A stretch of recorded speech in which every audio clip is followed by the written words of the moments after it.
Hello everyone, Innova capital के quarter one के result आ गए हैं। तो आज इस कंपनी के क्वार्टर वन के रिजल्ट का हम लोग डिटेल में डिस्कशन करने वाले हैं। एंड साथ में ही मैं इस कंपनी का रिस्क और वैल्यूएशन एनालिसिस करने की कोशिश करूंगा, ताकि सभी इन्वेस्टर्स को हेल्प मिल सके कि अच्छे से इन्फॉर्म डिसीजन मेकिंग करने में। तो इस डिस्कशन में आगे बढ़ने से पहले एक बार ये जान लेते हैं कि इस कंपनी की मैनेजमेंट तरफ से FY 27 के लिए अपने बिजनेस को किस तरह से ग्रोथ करने का गाइडेंस था। तो फर्स्टली बात कर लेते हैं रेवेन्यू ग्रोथ के पर्सपेक्टिव से। तो मैनेजमेंट का गाइडेंस था कि हम लोग हमारे रेवेन्यू को 20% की ज्यादा रेट से हम लोग रेवेन्यू को यहाँ पे ग्रोथ करने का टारगेट कर रहे हैं, एंड हमारा वॉल्यूम ग्रोथ भी 20% से ज्यादा रेट से ग्रो करेगा। एंड साथ में यदि बात करूं EBITDA मार्जिन के पर्सपेक्टिव से, तो मैनेजमेंट का गाइडेंस था कि जो FY 26 का हमारा EBITDA मार्जिन था लगभग 15% के आसपास से, उसको हम लोग ओवर अचीव करेंगे FY 27 के अंदर। बिकॉज जो हमारा जम्मू प्लांट था वो FY 26 के अंदर ब्रेक इवन हो गया था, EBITDA ब्रेक इवन हो गया था। एंड इस बार जो हमारा FY 27 का जो मेजोरिटी ऑफ ग्रोथ आएगा वो जम्मू वाले प्लांट से आएगा। तो हमारे यहाँ पे बेटर EBITDA मार्जिन यहाँ पे रियलाइज होंगे FY 27 के अंदर। तो ये काइंड ऑफ एक मैनेजमेंट का गाइडेंस था FY 27 के पर्सपेक्टिव से। अब एक बार देखते हैं इनका एक्चुअल में डिलीवरी किस तरह का हुआ है, एंड साथ में इनका जो एक्चुअल डिलीवरी हुआ है उसको गाइडेंस से कंपेयर करने की भी कोशिश करेंगे। तो कंपनी की तरफ से जो इन्वेस्टर प्रेजेंटेशन आई है, एक बार मैं उसको स्क्रीन पे प्रेजेंट कर देता हूँ, ताकि हम लोग यहाँ पे इसे डिटेल में कंपैरेटिव एनालिसिस कर सकें, right, given guidance versus actual delivery का।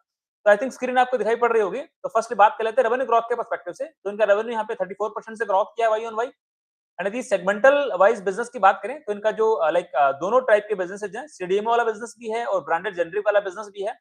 ब्रांडेड जेनरिक का बिजनेस इनका लगभग 35-40% से ग्रोथ किया है, एंड जो सीडीएमओ का बिजनेस है वो भी यहाँ पे लगभग 35% के आसपास, मतलब 30 से 35% के आसपास ग्रोथ करता हुआ दिखाई पड़ रहा है। मतलब दोनों सेगमेंट के अंदर यहाँ पे अच्छे खासा रेवेन्यू ग्रोथ यहाँ पे देखने को मिल रहा है। बात करें यदि इबिट्टा मार्जिन के पर्सपेक्टिव से, तो इनका जो इबिट्टा मार्जिन 16% का जो रिपोर्ट हुआ है वो अदर इनकम इंक्लूड करके है। हम लोग इनका जो डिटेल पीएनएल स्टेटमेंट देखेंगे ना, उसके अंदर अदर इनकम को एक्सक्लूड करके इबिट्टा मार्जिन जानने की कोशिश करेंगे। वहां पे आपको दिखेगा कि इनका EBITDA margin Y on Y increase हुआ है, इंप्रूव हुआ है। जबकि यहाँ पे आपको Y on Y EBITDA margin के अंदर 10 बेसिस पॉइंट्स यहाँ पे डिक्लाइन देखने को मिल रहा है, जो मेरे को सही नहीं लग रहा। एक बार जब डिटेल पीएनएल स्टेटमेंट पढ़ेंगे ना, तब आपको बताऊंगा मैं। पैट इनका वाई ऑन वाई लाइक 42% से ग्रोथ किया है। लास्ट क्वार्टर वन के अंदर इनका प्रॉफिट लगभग 31 करोड़ रुपए का था, इस बार 44 करोड़ रुपीज का आया है। ये इनका डिटेल में पीएनएल स्टेटमेंट है, तो इसको एक बार मैं आपको अच्छे से गो थ्रू करने की कोशिश करता हूँ। तो देखो यार, लास्ट ईयर इनका क्वार्टर वन के अंदर अदर इनकम था लगभग 4.5 करोड़ रुपए के आसपास का। इस बार अदर इनकम आया लगभग 2 करोड़ रुपए के आसपास का। एंड आप देखोगे यदि मैं इस अदर इनकम को एक्सक्लूड कर दूं, तो इनका जो लाइक इबिट्टा मार्जिन बनेगा आपका लास्ट ईयर का लगभग 14.80% के आसपास का बनेगा। और इस साल का जो इबिट्टा मार्जिन बनेगा क्वार्टर वन का, वो बनेगा आपका लगभग 15.50% के आसपास का। ये मैंने कैलकुलेट किया है मेरे डायरी के अंदर, वो मैंने आपको बताने की कोशिश करी है। इसका मतलब क्या है, लास्ट ईयर क्वार्टर वन के कंपैरिजन में इस साल क्वार्टर वन के अंदर आपका इबिट्टा मार्जिन 14.80% से बढ़ के 15.50% के आसपास हो गया। मतलब आपका जो जम्मू प्लांट था वो यहाँ पे ऑपरेटिंग लिवरेज आपको देना स्टार्ट कर दिया है। समझ गए आप मेरी बात? यही चीज लाइक मैं यहाँ पे आपको समझाने की कोशिश करूंगा इस डिस्कशन के अंदर, और आगे जाके इनको और क्या फायदा हो सकता है वो भी एक बार देखने की कोशिश करेंगे। एक FY 26 के अंदर पूरे ईयर के अंदर इनका जम्मू प्लांट ऑपरेशनल था। तो आप यहाँ पे देख पा रहे होंगे इनका जो डिप्रिसिएशन का कॉस्ट था ना, वो भी लास्ट क्वार्टर वन के अंदर 11 करोड़ का था, इस बार लगभग 11.70 करोड़ रुपए के आसपास का। मतलब इनका डिप्रिसिएशन का कॉस्ट में यहाँ पे नहीं बढ़ा है, बिकॉज लास्ट क्वार्टर वन के अंदर भी डिप्रिसिएशन कॉस्ट बुक किया था जम्मू प्लांट का फुल। इस बार इसीलिए यहाँ पे इतना ज्यादा ग्रोथ करता हुआ दिखाई नहीं पड़ रहा। मतलब यहाँ पे एक अच्छा खासा ऑपरेटिंग लिवरेज यहाँ पे दिखाई पड़ेगा आपको पैट ग्रोथ के अंदर। फाइनेंस कॉस्ट भी थोड़ी बढ़ गई है, लाइक लास्ट 3 करोड़ की थी, इस बार लगभग 4.5 करोड़ के आसपास की है। तो यदि मैं प्रॉफिट की बात करूं, इसलिए इनका प्रॉफिट यहाँ पे 42% से ग्रोथ किया है। सेल्स ग्रोथ 33% के आसपास होने के बावजूद आपका प्रॉफिट 42% से ग्रोथ किया, दैट्स अ ग्रेट थिंग। और पैट मार्जिन की बात करूं तो आपका पैट मार्जिन है लगभग 9.40% के आसपास का। तो ये नंबर देख के तो अच्छा ही लग रहा है। जो इनका गाइडेंस था उसको तो ओवर अचीव किया इन लोगों ने रेवेन्यू के टर्म में भी, एंड बाकी का इनको तो ऑपरेटिंग लिवरेज मिला। तो पैट की ग्रोथ रेट तो 40% के ऊपर है, सुपर डुपर। अब देखते हैं बाकी कुछ एक दो इंपॉर्टेंट स्लाइड्स, एक बार उनको मैं जल्दी से गो थ्रू करने की कोशिश कर देता हूँ। ये इनका लाइक प्लांट वाला स्टेटस है। ये कंपनी जब स्टार्ट हुई थी तो इनका पहला प्लांट था बद्दी प्लांट। देन फिर इन लोगों ने एक कंपनी एक्वायर की थी, वो देहरादून तलोजा प्लांट उनका आया था। जो आईपीओ से इन लोगों के पास पैसा आया था 350 करोड़ रुपए के आसपास का, फ्रेश अलॉटमेंट किया था, मतलब बाकी का ऑफर्स को हटाने के बाद में, और साथ में कुछ डेट लिया था, उससे इन लोगों ने जम्मू प्लांट रेडी किया था। लगभग 500 करोड़ रुपए की कैपेक्स लगी थी इनके जम्मू प्लांट के अंदर। वो इनको अभी अपना रिवॉर्ड देने का यहाँ पे टाइम आ गया। ये जम्मू प्लांट अकेला 1500-1600 करोड़ रुपीज का रेवेन्यू अचीव कर सकता है। जबकि FY 26 का इनका टोटल रेवेन्यू कितना था, लगभग 1600 करोड़ रुपए के आसपास का। मतलब जम्मू प्लांट आपका ऐड होते ही आपका रेवेन्यू पोटेंशियल डबल हो गया। अगले 3-4 साल की रेवेन्यू विजिबिलिटी यहाँ पे मिल गई है। बात करते हैं कुछ और पॉइंट्स के बारे में। तो इनका है कि भाई 480 करोड़ रुपए हमने लाइक लगाए थे हमारे लाइक कैपेक्स के रूप में जम्मू प्लांट के अंदर। इसका फायदा मिला हमें, गवर्नमेंट ऑफ इंडिया से एक स्कीम चल रही थी लाइक उस स्कीम के तहत हमें 6% तक का ही you can say like interest pay करना पड़ता है। जो यहाँ पे दिखाई भी दे रहा है, लाइक इनको लाइक 340 करोड़ रुपीज का डेट होने के बावजूद भी इनको लाइक क्वार्टरली वही 4-5 करोड़ रुपीज के आसपास का इंटरेस्ट पे करना पड़ता है, जबकि आपका बनना चाहिए वही लगभग आई थिंक टोटल यदि मैं 35 करोड़ रुपीज मानूं तो उसको 4 से डिवाइड करता हूं तो आपका 9 करोड़ रुपीज होना चाहिए, उसके बावजूद इनको लगभग वही 5 करोड़ रुपीज के आसपास का इंटरेस्ट पे करना पड़ रहा है। एंड जो भी इनका जीएसटी लिंक लाइक इंसेंटिव वो भी इनको यहाँ पे मिलता हुआ दिखाई पड़ रहा है, right. That's a great thing. Jammu plant के बारे में बात करी, कुछ और बात करते हैं इनकी कैपेसिटी यूटिलाइजेशन के पर्सपेक्टिव से। तो बद्दी प्लांट है ऑलरेडी लगभग 60% के आसपास कैपेसिटी यूटिलाइजेशन पे था, वही लगभग 10-15% और इंक्रीज कर लेंगे, 70-75 पे लेके चले जाएंगे। देहरादून और लाइक तलोजा प्लांट है, वहां पे लगभग 70% ऑलरेडी कैपेसिटी यूटिलाइज्ड है, उसको थोड़ा बहुत रैंप अप कर सकते हैं। पर जो जम्मू प्लांट है वो आपका FY26 में 5 से 10% के आसपास यूटिलाइज था। अब यहाँ पे पूरा स्कोप पड़ा है 70-75 तक पहुंचने के लिए, मतलब अगले लगभग 4-5 साल के अंदर ये जाके प्लांट पूरा यहाँ पे यूटिलाइज हो पाएगा। तब तक आपकी कुछ रॉ मटेरियल की कॉस्ट भी बढ़ जाएगी, तो आपका रेवेन्यू पोटेंशियल इसका और बढ़ जाएगा। तो यहाँ पे अच्छा खासा स्कोप दिख रहा है इस वाले प्लांट से कि अगले 3-4 साल तक कंपनी कंसिस्टेंटली 20-25-30% के आसपास का रेवेन्यू ग्रोथ यहाँ पे डिलीवर कर सकती है। और ये चीज मैंने आपको जब Q4 के रिजल्ट के बाद का जो वीडियो बनाया था मैंने आपको आपके लिए, वहां पे जब कॉन कॉल का डिटेल में एनालिसिस किया था ना, वहां पे क्लियर कट अच्छे से इन्फॉर्म किया था यार यहाँ पे इनका अब अच्छा खासा इनको ऑपरेटिंग लेवरेज मिलने वाला है और अगले 3-4 साल तक कंपनी कंसिस्टेंटली 20-25-30% के आसपास में धंधा ग्रोथ कर सकती है। यदि कुछ ऑपरेशनल रिस्क नहीं आती उस वाले केस की बात कर रहा हूं मैं। बाकी का लेट मी चेक, और कुछ एक आध स्लाइड है जो इंपॉर्टेंट होने वाली है। ये इनके लाइक दोनों बिजनेस वर्टिकल्स के बारे में है, लाइक सीडीएमओ बिजनेस के बारे में, लाइक इनका 4200 प्रोडक्ट्स हैं, 350 इनके कस्टमर्स हैं, ब्रांडेड जेनरिक में इनके लगभग 2.5 लाख टच पॉइंट है इंडिया के अंदर और लाइक 60 से ज्यादा कंट्रीज में एक्सपोर्ट करती है।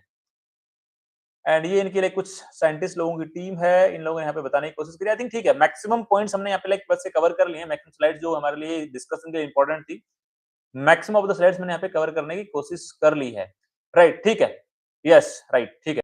तो लाइक ये मेरे इनके Q1 के रिजल्ट को डिस्कस करने की कोशिश करी। तो देखो यार, धंधे के ग्रोथ रेट यहाँ पे 33% से हुई है। मैनेजमेंट का गाइडेंस था 20% से ज्यादा रेट से डिलीवर करने का, एक्चुअल डिलीवरी आई है 30% से ज्यादा। पैट की ग्रोथ रेट आपकी 42% के ऊपर गई, मतलब 40% के ऊपर चली गई, बिकॉज आपका डिप्रिसिएशन का कॉस्ट यहाँ पे वाई यूनिट सिमिलर सही रहा है, राइट। आपका फाइनेंस कॉस्ट भी लगभग सिमिलर सही रहा है, उतना बड़ा जंप नहीं आया है। हाँ, अदर इनकम आपका घट गया है। अदर यदि आपका अदर इनकम थोड़ा और बेटर होता तो मे बी आपका पैट का ग्रोथ रेट 45 से 50% के आसपास होता। ठीक है, दैट इज डिफरेंट थिंग, जो हम लोगों ने पहले भी डिस्कस किया था Q4 के रिजल्ट के बाद में कि यार इस कंपनी का जो डिप्रिसिएशन का जो ज्यादा कंसिडरेशन था वो हो गया जम्मू वाले प्लांट का FY26 के अंदर।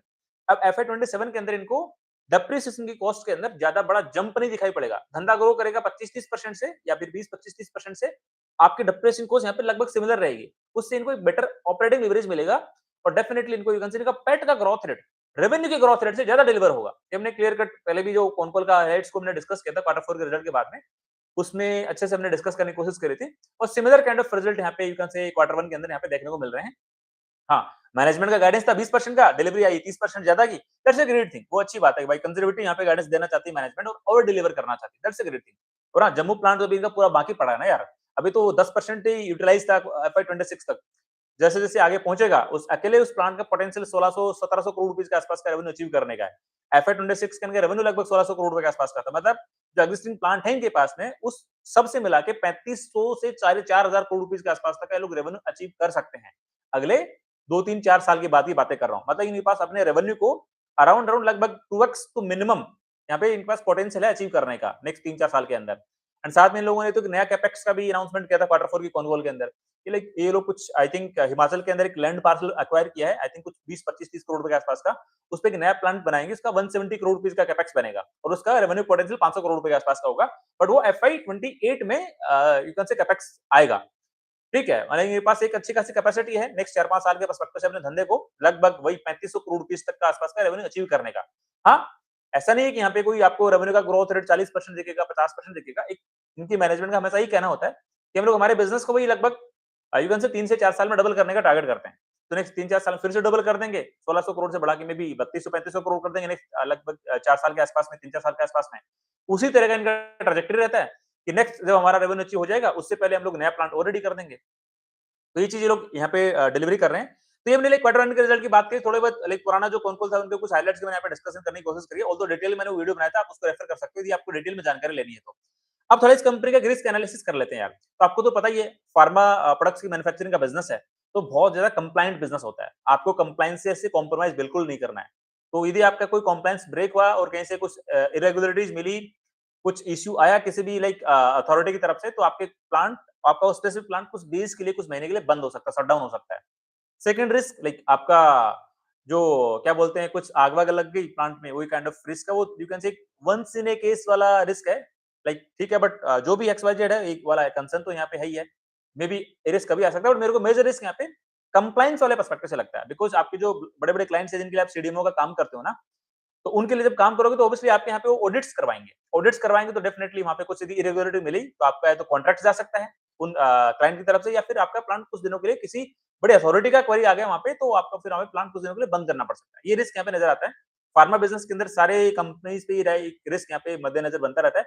और हाँ, टैरिफ वाले रिस्क यहाँ पे इस कंपनी को इतना बड़ा दिक्कत नहीं है। क्यों नहीं है? बिकॉज़ इसका अराउंड 65% रेवेन्यू इंडिया बिज़नेस से कंट्रीब्यूट करता है, राइट? तो मैंने दूसरे फार्मा कंपनीज़ को डिस्कस किया था ना, लाइक सेनोरिस फार्मा, क्वालिटी फार्मा, या फिर आपका एक और वो था कौन-सा साकार हेल्थ केयर, उनका maximum of revenue out of India से आता है, अराउंड 80-90% के आसपास में।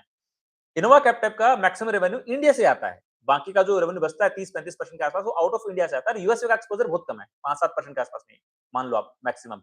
इसका मतलब जो ट्रम्प वाले टैरिफ का जो टर्म है ना, उससे भी ये कंपनी थोड़ा साइडलाइन है। तो ठीक है, मतलब ओवरऑल कंपनी ऐसा कोई ऐसा नहीं है कि 40-50% धंधा ग्रोथ करने वाली कंपनी है। एक स्टैग्नेंट मतलब कंसिस्टेंट कंपनी है, जो अपने बिज़नेस को वही लगभग 20-25-30% के आसपास ग्रोथ करा सकती है वाई ऑन वाई। मेरा टारगेट भी यही है कि 3-4 साल के अंदर रेवेन्यू को डबल करने का। ठीक है, ये अपने धंधे की बात कर ली, रिस्क की बात कर ली है। अब इस कंपनी का एक वैल्यूएशन एनालिसिस करके देख लेते हैं। तो देखो करंटली कंपनी की मार्केट कैप कितनी है? 5,800 करोड़ रुपए के आसपास में है। करंटली लाइक इनका एफआई 26 का रेवेन्यू कितना था? 1630 करोड़ रुपए के आसपास का। टारगेट कितना है? लगभग वही 20% से प्लस की ग्रोथ रेट। तो यहाँ पे एक थोड़ा कंजर्वेटिव में कैलकुलेट कर लेते हैं, 25% ग्रोथ रेट ले लेते हैं। मतलब वही चलो 2000 करोड़ इनका रेवेन्यू कंसीडर कर लेते हैं एफआई 27 का। 22-23% के आसपास की ग्रोथ रेट को कंसीडर करके यहाँ पे कैलकुलेशन बना लेते हैं। एबिटा मार्जिन क्या होगा? अदर इनकम को एक्सक्लूड करने के बाद इनका एबिटा मार्जिन वही लाइक लास्ट ईयर 15% था, इस बार इनका जम्मू प्लांट आ गया है, तो मे बी 15.5% के आसपास का एबिटा मार्जिन हो सकता है, 16% पे भी जा सकता है, पॉसिबिलिटी है, बट यहाँ पे डिनाई नहीं करेंगे। एब्सोल्यूट एबिटा कितना बन जाएगा? वही लगभग 310-320 करोड़ रुपए के आसपास का, इसी एबिटा मार्जिन जो मैंने आपको बताया इसके बेसिस पे। अदर इनकम कितनी मान ले? ज्यादा नहीं मानेंगे, वही लगभग 8-10 करोड़ के आसपास की मानेंगे। इंटरेस्ट कॉस्ट कितनी जाएगी? लाइक क्वार्टरली लगभग 5 करोड़ रुपीस के आसपास का इनका इंटरेस्ट कॉस्ट जा रहा है, लगभग वही 20 करोड़ रुपए के आसपास का। डेप्रिसिएशन कॉस्ट कितनी करें? वही लगभग 11 सवा 11 करोड़ रुपीस के आसपास का इनका डेप्रिसिएशन कॉस्ट है, लगभग 45 करोड़ आप मान के चलो। ईयरली इनकी डेप्रिसिएशन कॉस्ट मान के चलो 45-50 करोड़ रुपए के आसपास रहेगा। अब देखो इनका पीबीटी कैलकुलेट करना चाहें, लाइक सारे घटाव-जुड़ाव कर लें, 320 करोड़ रुपीस का एबिटा, 10 करोड़ की अदर इनकम, आपका इंटरेस्ट कॉस्ट आपका लगभग 20 करोड़ रुपए का, डेप्रिसिएशन कॉस्ट 45 करोड़ रुपीस का, तो आपका पीबीटी बन के आता है लगभग 260 करोड़ रुपए के आसपास में। 25% टैक्स स्लैब लगा दो, 25% का टैक्स दे दो गवर्नमेंट ऑफ इंडिया को, आपका पैट बनता है लगभग 190 करोड़ रुपीस के आसपास का, प्लस माइनस 5-10 करोड़ रुपीस आप देख लेना, बिकॉज़ ये मैंने एक रेंज बाउंड कैलकुलेशन करने की कोशिश करी है। तो आपका अराउंड पैट वही बनेगा 190, 195, 200, 185, 180 करोड़ रुपीस के आसपास का, मतलब 190 के आसपास लेके चलो। तो अब देखो यार मार्केट कैप आपकी 5800 करोड़ रुपए के आसपास की है, आपका पैट एक्सपेक्टेड है लगभग 190 करोड़ रुपीस का एफए 27 का। तो आपका फॉरवर्ड पी रेशियो कितना बनेगा? आई थिंक वही लगभग 30 के आसपास का। और आपका यदि पैट का ग्रोथ रेट देखा है तो लास्ट ईयर इनका पैट कितना था? आई थिंक 140 करोड़ रुपीस के आसपास का। इस बार यदि लाइक 190 करोड़ रुपीस का पैट आएगा तो आपका पैट का ग्रोथ रेट आई थिंक 35% के आसपास जाएगा। बट ये तो मैंने कंजर्वेटिव कैलकुलेट किया है। तो मे बी इनका पैट का ग्रोथ रेट 200 करोड़ का पैट आया तो मे बी इनका पैट का ग्रोथ रेट 40% के आसपास भी हो सकता है। राइट? तो एक बार वो फैक्टर आप देख लेना अपनी खुद की अंडरस्टैंडिंग के अकॉर्डिंग कि आपको कंजर्वेटिव कैलकुलेट करना है या फिर थोड़ा और ही बुलिश होकर कैलकुलेट करना है, वो आप देख लेना अपने। मैं हमेशा कोशिश करता हूँ कंजर्वेटिव वे को कैलकुलेट करने का, राइट? वो मेरे को बेटर मेथड लगता है डिसीजन मेकिंग के पर्सपेक्टिव से। अब देखो यार इनका फॉरवर्ड पैक रेशियो कैलकुलेट करना चाहें तो देखो यार हमने लाइक फॉरवर्ड पी कैलकुलेट किया 30 का, और धंधे की ग्रोथ रेट है लगभग वही 22-23-24% के आसपास में, पैट की ग्रोथ रेट 35% के आसपास में। तो अगेन यदि मैं बिजनेस के ग्रोथ रेट के अकॉर्डिंग थोड़ा कंजर्वेटिव होकर कैलकुलेट करना चाहूँ तो आपका फॉरवर्ड पैक बनेगा 1.2 के आसपास का। उसके बेसिस पे भी काइंड ऑफ फेयर वैल्यूएशन है, ऐसे कोई एक्सपेंसिव भी नहीं है और बहुत अट्रैक्टिव भी नहीं है। और जब पैट ग्रोथ के पर्सपेक्टिव से यदि इसका like forward pack ratio calculate करना चाहोगे तो आपका वो बनेगा लगभग आई थिंक 1 या 1 के नीचे, बिकॉज़ पैट की ग्रोथ रेट तो आपकी 35% के आसपास में, तो 0.9 के आसपास का फॉरवर्ड पैक बनेगा। सो ये इस तरह की यहाँ पे काइंड ऑफ डील बनती हुई नजर आ रही है। एज़ सच लाइक थोड़ा कंजर्वेटिव कैलकुलेशन करें बिजनेस ग्रोथ रेट के पर्सपेक्टिव से तो इनका forward pack ratio I think 1.2 के आसपास है। एज़ सच कोई एक्सपेंसिव भी नहीं है, बहुत अट्रैक्टिव भी नहीं है, फेयर काइंड ऑफ वैल्यूएशन पे भी कंपनी मेरे को ट्रेड करती हुई नजर आती है। तो ये काइंड ऑफ हमने इस कंपनी के अराउंड एक डिटेल में एनालिसिस करने की कोशिश करी है। बिजनेस के अराउंड क्या रिस्क हो सकती है, आगे जाके बिजनेस कैसे परफॉर्म कर सकता है, पैट की ग्रोथ रेट क्या हो सकती है, आगे का वैल्यूएशन एनालिसिस हमने यहाँ पे अच्छे से कवर करने की कोशिश करी है। तो होल इस कंपनी के अराउंड मैंने एक मेरा पॉइंट ऑफ व्यू, मेरा एक पर्सपेक्टिव देने की कोशिश करी है कि मेरी तरफ से स्टॉक रिकमेंडेशन बिल्कुल भी नहीं है। आप लोग अपनी खुद की रिसर्च करना, खुद का एनालिसिस करना, एंड जो आपके इन्वेस्टमेंट एडवाइजर हैं उनसे डिस्कस करके डिसाइड करना कि आपको इस कंपनी को अपनी वॉच लिस्ट का पार्ट बनाना है, पार्ट नहीं बनाना है। बिकॉज़ मैं बारी-बारी से कहता रहता हूँ कि I am not a SEBI registered research analyst, I am not a SEBI registered investment advisor, so I am not authorised to give stock recommendation. मेरा हमेशा टारगेट इतना ही होता है कि मैं आप लोगों को इतना सिखा दूँ, इतना समझा दूँ कि आप लोग भी अच्छे से सीख के as a independent active growth investor बन के खुद के पोर्टफोलियो के डिसीजन इंडिपेंडेंटली खुद से लेना स्टार्ट कर दो। तो ठीक है, यदि आपकी कोई क्वेरी, क्वेश्चंस, डाउट्स हैं तो डेफिनिटली आप मेरे को कमेंट सेक्शन पूछ सकते हो। आई विल ट्राई मैं आपके सारी क्वेरी, क्वेश्चंस को वहाँ पे आंसर करने की कोशिश करूँ। तो ठीक है, आज के लिए इतना ही। मिलते हैं नेक्स्ट वीडियो में, तब तक के लिए थैंक यू, बाय बाय।